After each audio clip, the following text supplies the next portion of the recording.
So Jean, are you there? I am here. That's good Thanks news. everyone for coming along and joining in. It's great when people turn up to webinars. It's fantastic. I'm just going to start sharing my screen. I'm just going to start off by saying that in another role I do, I am doing about 4 hours a day of video time and webinars. So if I'm moving too fast, people are not quite hearing what I'm saying, please use the chat feature for me and I will come back and we can have a great discussion about creating content in the COVID-19 era, which is what we're currently living in. I wish we could call it something a bit more sexier. You know, the content creator in me really wishes that it had a much better name, but unfortunately, this is all that we have to work with. So here's just a photo of me. I'm just going to do a little bit of an introduction about me and give you guys a bit of background about who I am. This is a photo of me taken just over a year ago in Varanasi. Lonely Planet magazine India, which is still operating, flew me, and I think there was a dozen Western media people, other content creators, as well as about 40 Indian content creators out to attend an event called the Kumbh Mela. So if anyone has any questions about that, you can hit me up later on that one. It was a very fascinating event. So I started my blogging career back in 2013, which was a very, very different time for SEO and content creation compared to what it is today. So I've been in this, what I call the long haul. It is a part of the identity of who I am and what I do, which for me makes this lockdown period that little bit more difficult. I'm used to just getting an invite from a tourism board or a brand, literally packing a bag and, you know, in a few days flying across the world to go and do something absolutely ridiculous. So it's just another one of those challenges for everybody, and certainly people who are within the travel content creation niche, about how do we adapt and change based on the COVID-19 situation. We physically can't either leave our homes, we can't leave our neighborhoods, depending on where you're based. So just, you know, makes it super, super fun for everybody. So just to give you a bit of a background, some of the brands that I have previously worked with, you know, G Adventures, Shangri-La, Acorn, Nestle, Breville, a little bit of this, a little bit of that. I currently do a lot of work with Samsung here in Australia, and I've worked with tourism boards from Australia, Japan, and, you know, throughout Europe and Asia. The reason that I'm kind of mentioning the brands that I've worked with is not to brag, but is just to provide everybody that's joined us tonight with a little bit of background, a little bit of, I don't know, might call it street cred for me. But one of the things I really want to push to everybody today is it doesn't really matter the different brands or tourism boards that I've worked with. The COVID-19 situation is affecting everybody, and we all are following very similar lines on creating content, SEO, you know, plans of attack, I guess we could say, and just how we are now moving forward and making sure that we are engaging with our audience and that we are being, I don't know, mindful with the content that we are creating and producing. So it doesn't really matter if, you know, tourism board like Tourism Australia that is massive, has huge teams, or a local sort of DMO in a small area of Japan. Literally, I just say to people, we're all in this together. You can find me on all the socials at Honeybird Travel. I am on everything except TikTok. It's just, for me, it was one of those things where I sat down, I went, I just don't have time. I don't have the energy to be involved in TikTok at the moment. But if anyone after this has any questions, wants to hit me up on any advice, please feel free just to reach out to me on the socials. The In Marketing with Trust people will share my email address as well. Like most content creators at the moment, I am just stuck at home with me and my laptop. So I kind of have a lot of time to answer emails. So a few things that we're going to go over today, and if you are someone who really likes numbers and lists, I literally created this PowerPoint slide just for you. I won't go through it all now. These are just sort of a few bits that we're going to touch on and we're going to go through.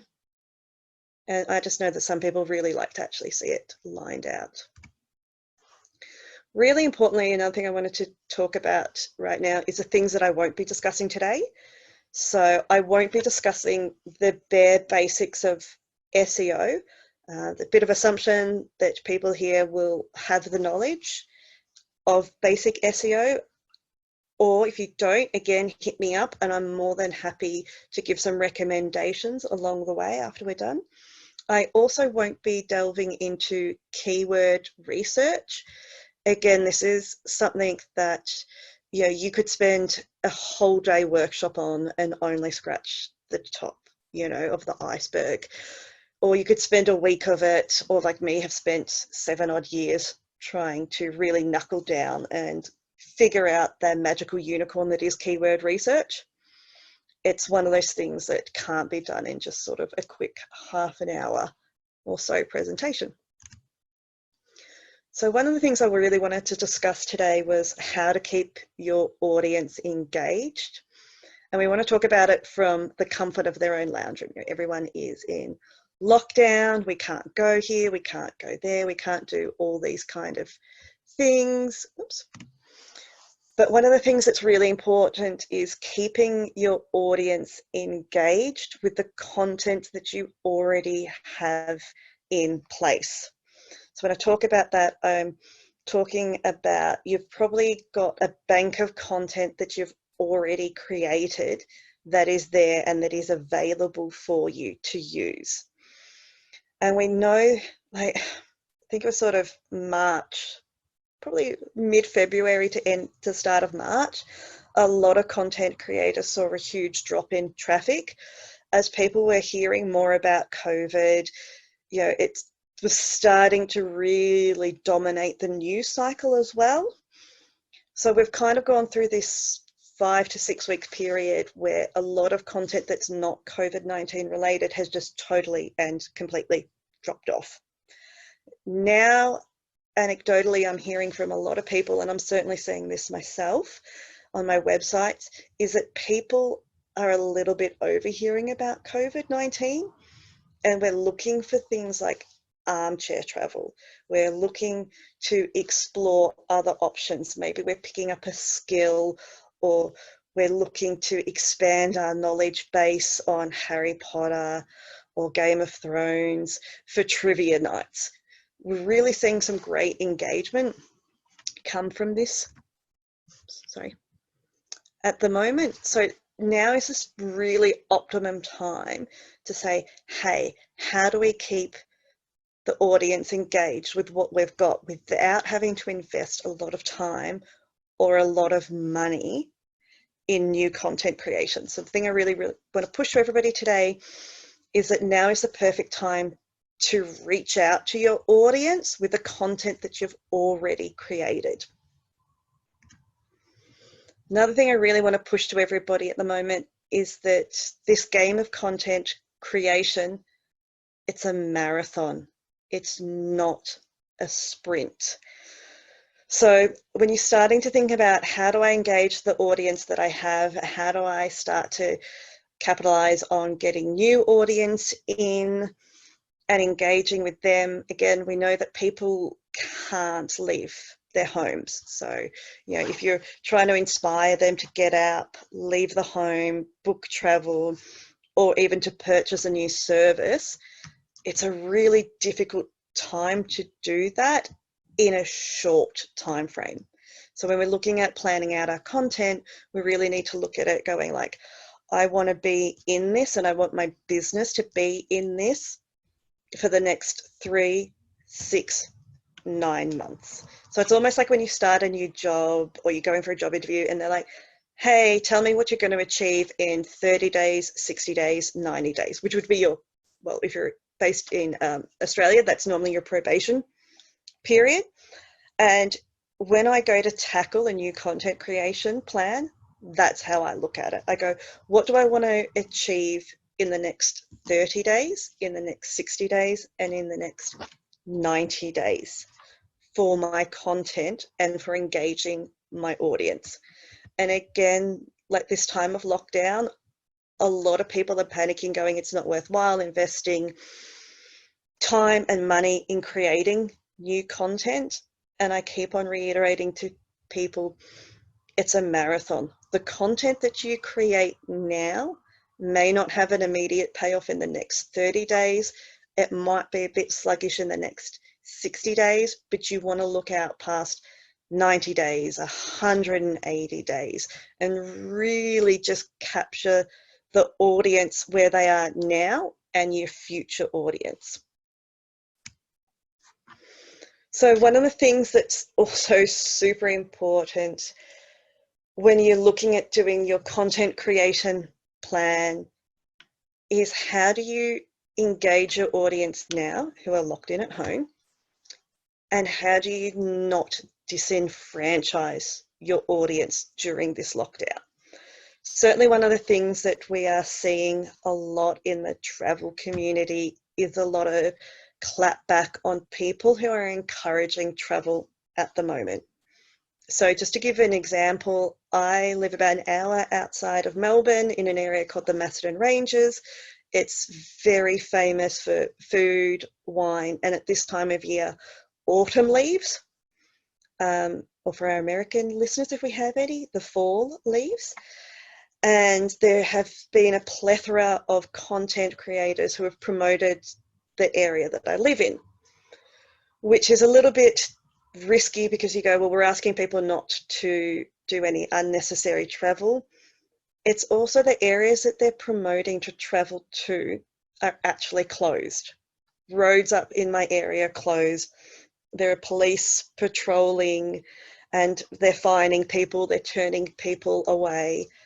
And it's been really difficult for me because I go, I have content on this that I've actually pulled down off my website because I started to see a rise in people researching where to go, what to see, and how to do it.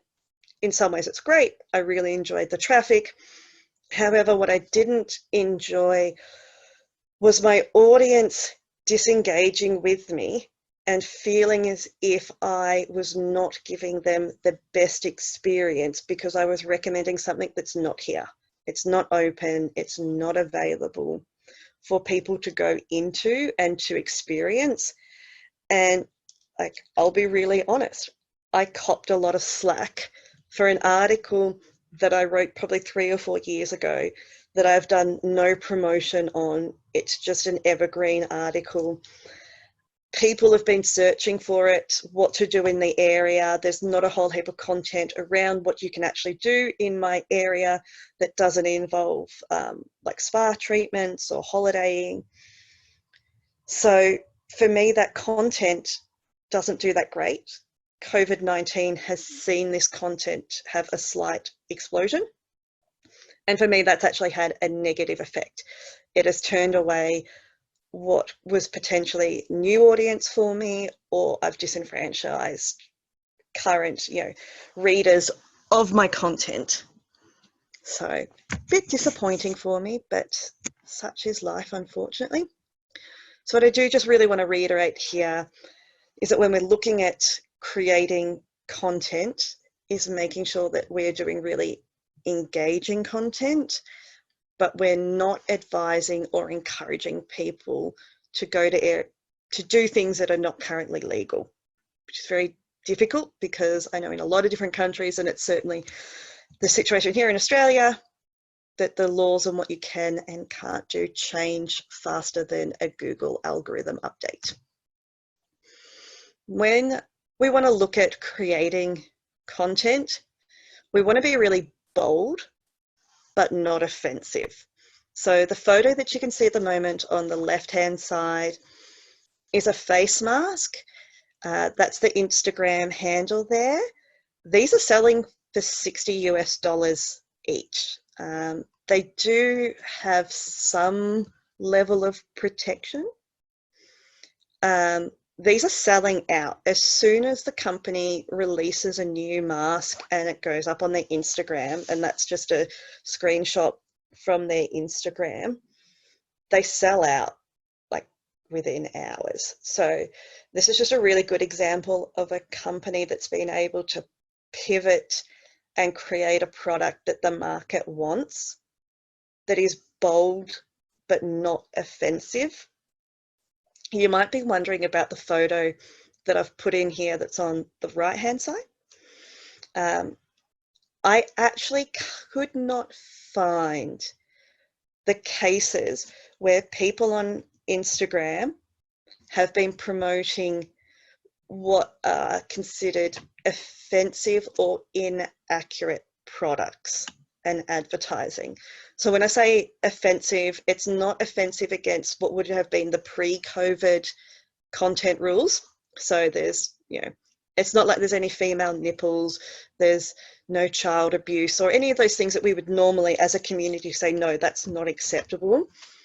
There is a whole range of advice and products that we can no longer advertise on social media. So face masks that are not providing adequate care, advice on, being an anti-vaxxer, or if you believe that 5G is what's caused COVID-19.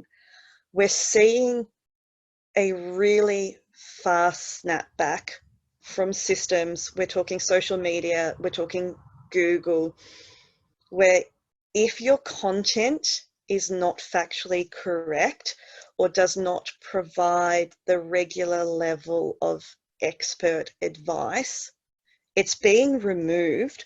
And I'm certainly seeing within Google ranking in the travel community and in the lifestyle community that if you're promoting content that is keyword stuffing with Corona, the Wuhan virus, the China virus, those sort of phrases, that content is not being shown. So when I say to create content that is bold, we want to be bold, we want to be agile, we want to pivot, we want to be those really fun buzzwords that, are in every meeting that should have really been an email.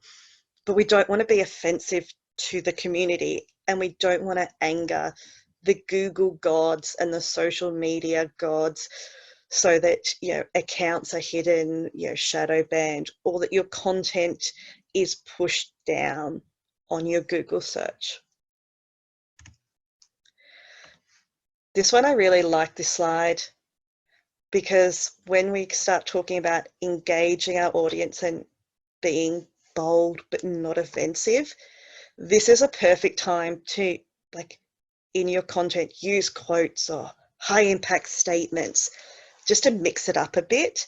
There's a little bit of tit for tat about, is this really good for SEO? Isn't it? It's just a nice way to break up the content that you are producing. Now, I really hope that everybody has seen Tiger King. If you have, and you have some theories that are going on, please let me know. Just send me a tweet. I would love to get in a big debate with anyone about what Carol Baskin did. But now, if you haven't seen Tiger King yet, it's probably the best time to not watch Tiger King and to spend some time updating your content. Like many of us, again, if you've got a bank of content that's sitting there that needs to be updated and it's always been on your to-do list, and I'm really guilty of this. I've probably got about 50 articles that I've got there that are on my list that need to be updated. They need better keyword research. I need to do better formatting on them. Again, just pleasing the Google god. I need to make sure that images have been resized. I need to make sure that my images have proper alt tags on it. Once more, appeasing the Google God. Now, the great thing about spending that time and investing that time, because it's a really big time investment to go back and update old content, is you've already got that content. So you're not having to consider new ways, new content ideas, trying to pull in research and facts, because that content's already there. Optimize it, use it, give it a bit of a spruce up. Don't let it sit around like Joe Exotic with that mullet and lack of teeth. Give it a really nice makeover. Google will love it. Then start to re-add it into your social media content schedule as well. Get it back out there for your audience. It's a great way to re-engage your audience with content that you've already got. Some of my best content comes from a trip I did to Raja Ampat in Indonesia, I think about 4 years ago. About every 6 months, that's one that I go in, I tweak, I update, I just allow it to have a bit of a refresh, and then I recirculate it through my socials. It's amazing, just those few small steps and the exceptional outcome that I get from that. So here's a really fun topic that I'm incredibly passionate about. I have no musical skills, so unlike Paul, you will never find me at the end of a guitar, because I would not do that to the world. You might be thinking now about, if you've got your own content that's there, looking to branch out, create some new content. Maybe you don't have the time, expertise, or maybe you're just looking for a fresh view to expand your marketing budget. Now is the perfect time. I don't think there's ever been a better time to work with and inspire content creators. As I mentioned earlier, a lot of us are already in lockdown. We can't go out, we can't do a lot of things. We've got a lot of spare time on our hands. Let's be honest, we all do. It just depends on how you want to spend it. Netflix, content creation. So I know that coming up next month with Phoebe is an amazing webinar that's going to talk about how to work directly with bloggers. I'm actually going to tune in with that one because I think she's fabulous. Today, though, I want to talk about the reasons why you should work with content creators to boost your SEO and your offsite SEO whilst we're all in this amazing lockdown. So the photo that you see on screen at the moment is from Nepal, and it's when I was there with a group of content creators and we did a cooking experience. This one was no charge for the content creators. It's a pay what you feel you think the class was worth experience. Each one of those content creators wrote at least one blog post, Instagram stories. The return on investment for Raj, who was in there, I would have loved to have been able to track that, because this was an ad hoc thing. Unfortunately, we didn't have tracking in place, which is a bit frustrating, but it has resulted in an enormous increase in bookings for all of his experiences, which are based out of Kathmandu. So when I talk about the importance of working with content creators and how you should do it and why you should do it, and I'm talking about now is the best time to do it, because we all have that little bit of free time. People are looking for something with purpose and meaning to fill their time. We all need to invest in the community outreach. So as a content creator, I probably get 10 to 12 emails a day of people asking me to work for free, asking me to join affiliate programs, asking me to write blog posts for them. And this is all sort of unpaid requests. So when I talk about community outreach, it's something that, again, you're going to need to invest some time in and to do your research on who you want to see. and who you want to work with. So you might be looking at their social media numbers and you go, great, that looks fantastic from what I can see. First step I would say is to engage with the content creator.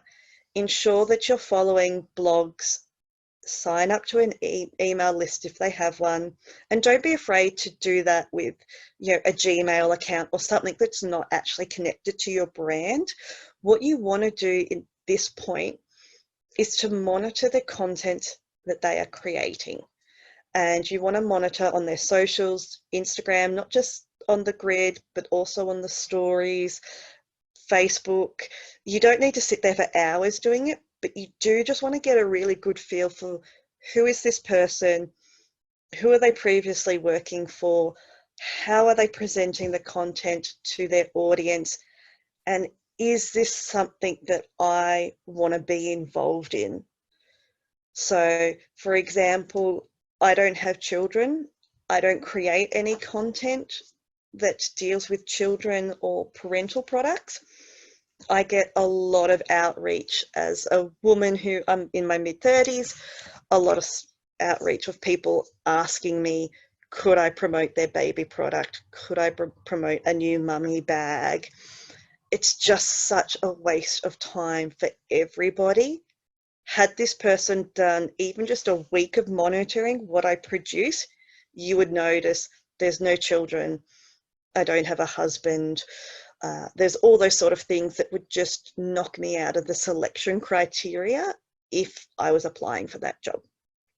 I will also say, when you start to consider working with bloggers, make the first move, and also be able to say, because you've engaged with their content, you've monitored it, you've seen what they're doing, give them that information. Don't tell them, hey, I've been watching you, because that sounds a bit stalkerish, but reach out and say, hey, Jean, I've noticed, you know, that you've done this amazing article that I really appreciated. That was about the top 20 female bloggers, you know, or you've been to Tasmania. We really liked what you did.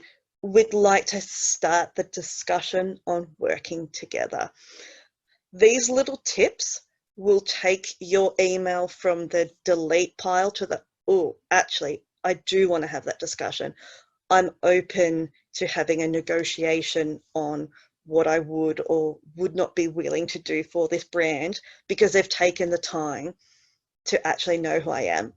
And on the flip side, when I do teaching bloggers how to work with brands and the administration side behind it, this is exactly what I tell them, is to go to the brand after you've seen what they do, how they do it, why they do it, find what their problem is, and then give them a solution. It's on the flip side, if you're a brand that wants to work with a content creator, exactly the same. This is a really great example of what not to do. This is an email I got, I think, 2 nights ago, which is addressed to my partner, James, as I just mentioned. I'm not married. My blog is all about pretty much me, and all my social media is me. My partner, James, comes along for the funsies. He takes a lot of photos if we travel together, that kind of stuff. This start of this email, when it was addressed to James and not to me, had this put straight in the bin. It was not even a discussion point for me, because I go, here is someone who wants something from me, they want to work with me, but they can't even be bothered to address me by my name. You know, simple things like that will really get you sort of pushed to the bottom of the pile. And again, if you're wanting to work with content creators to up your offsite SEO, you want them to be your friend. You want them to be invested in you and your brand and the story that you want to tell. And just to show everybody, like, this is my About Me page on the left. On the right-hand side is my Instagram. Everything refers to me as Jean. So to have someone address James, it just kind of annoyed me. I felt like someone was gaslighting me that I wasn't a man.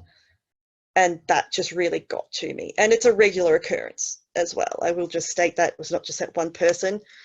It's a constant occurrence where we see in the blogging community brands that just use automated products to get out their outreach sorted. So again, if anybody needs any guidance on how to do blogger outreach, I'm more than happy to provide some content, some recommendations if you need it, whatever. Quite happy to help over here in Melbourne. Now, once you've found a content creator that you do want to work with, you've monitored their content, you can see that they've got the SEO skills to create really good content for you, to do your offsite SEO. And also don't be afraid to ask content creators to write for your own site as well. Content creators love that. Again, many of us have done years of SEO, self-guided training, dealing with these Google algorithm changes, working out the Pinterest algorithm changes. So when you engage a content creator, you could potentially, if you find the right one, get someone who's got these great SEO skills that can really help boost your content and help promote the services that you're providing. So this is a bit of my professional services background coming out. It's so important to have a contract when you are going to be paying someone to do content creation. An email on its own is not good enough. Your contract doesn't need to be 50 or 60 pages, which I have received from PR agencies before. It can be really simple and succinct. You don't need to reinvent the wheel here. You also don't need to spam people with inappropriate emails about, could you add this, could you add that? We don't want to do that. Even though most of us at the moment, we're in lockdown, we have time, nobody wants to waste their time. Now, last thing I will say about working with content creators, you should also have a briefing sheet. It just needs to be, again, a separate document. Email trails can get very confusing and convoluted. Your briefing sheet should include things like hashtags that you would like used. If there are any keywords or phrases that you would like to be associated with, links if you would like them included. Also make sure that you're discussing with the content creator if they're posting on their own site. Is this link a do follow or a no follow? Will it open in a new window or will it flow through? If you are going to have any exclusions on what they can and can't have in, so if you are perhaps running a tour company or you are offering a coffee machine perhaps, but that's just my preference, if you would like that content to not contain affiliate links, competitive links, alternative advertising, make sure that these things are really clearly stated. It just helps keep the relationship so much cleaner and gives everybody a much better experience. As well as having a really clear deadline, and don't be afraid to follow up on that. If you are working with content creators, consider them that they are another business that you are engaging with. So having clear and succinct briefing, contract, and a deadline. It will make your life so much easier. Now, once you've gotten this all done and you've got some amazing content created, I've just grabbed some of my Instagram posts that have been shared with brands that I've worked with.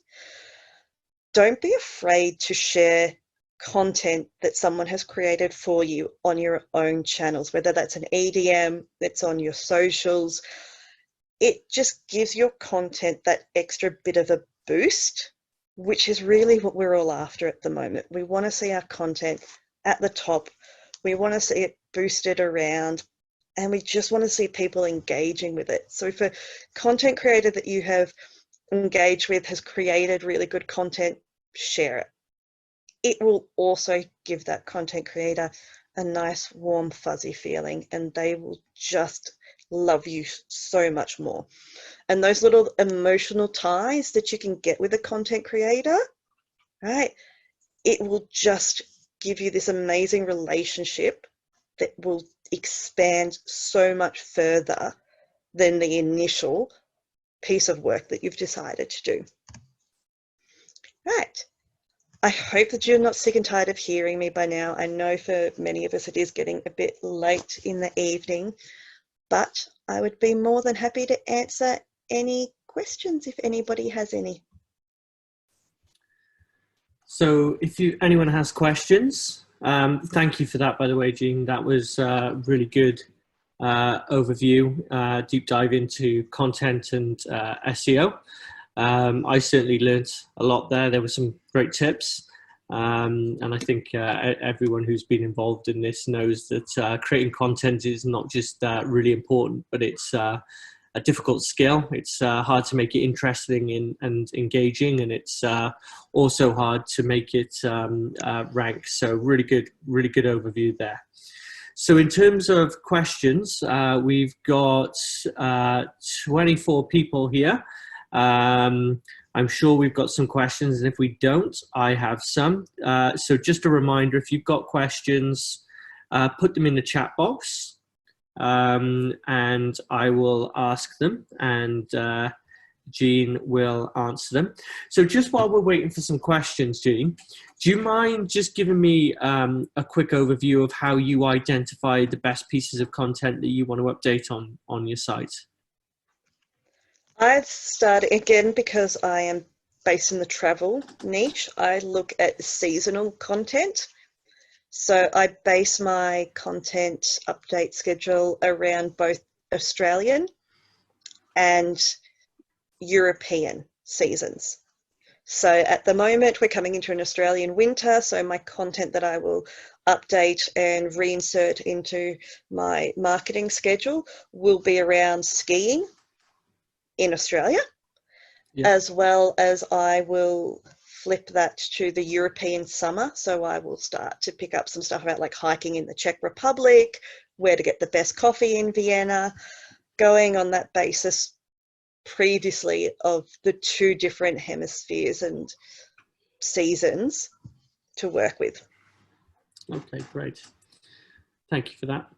So we've got one question in here, which is any tips on how to switch your brand tone to fit the current public sentiment and at the same time promote your available services and products? I think it really depends on, firstly, what product or service it is. A lot of people are looking for something that's a little bit more light-hearted at the moment. Not all doom and gloom. The world is coming to an end.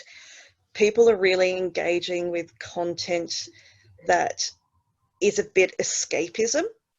Like, for example, there is the, I think it's a Facebook group called ISO bins or isolation bins, which is people literally getting dressed up to take their bins out, their rubbish bins out every day.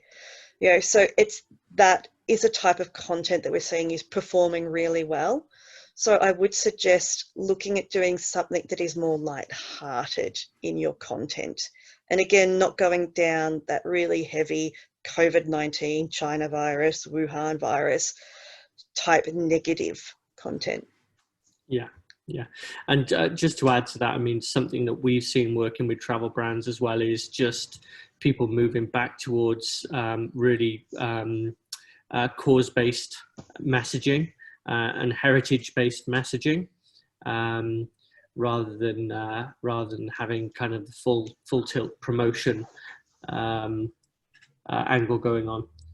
So I've got a question here from Freddie. So as you're well connected in the travel space, have you seen much interest from your clients and networks? I'm struggling with this question. Have you seen much interest from your clients and networks in domestic content? Yeah, so I've certainly seen a huge increase in clients wanting to promote areas like domestically here in Australia. It has also helped in a very bizarre way the bushfires in Australia, that people, businesses, tourism boards, DMOs were very focused on getting people to travel domestically in Australia.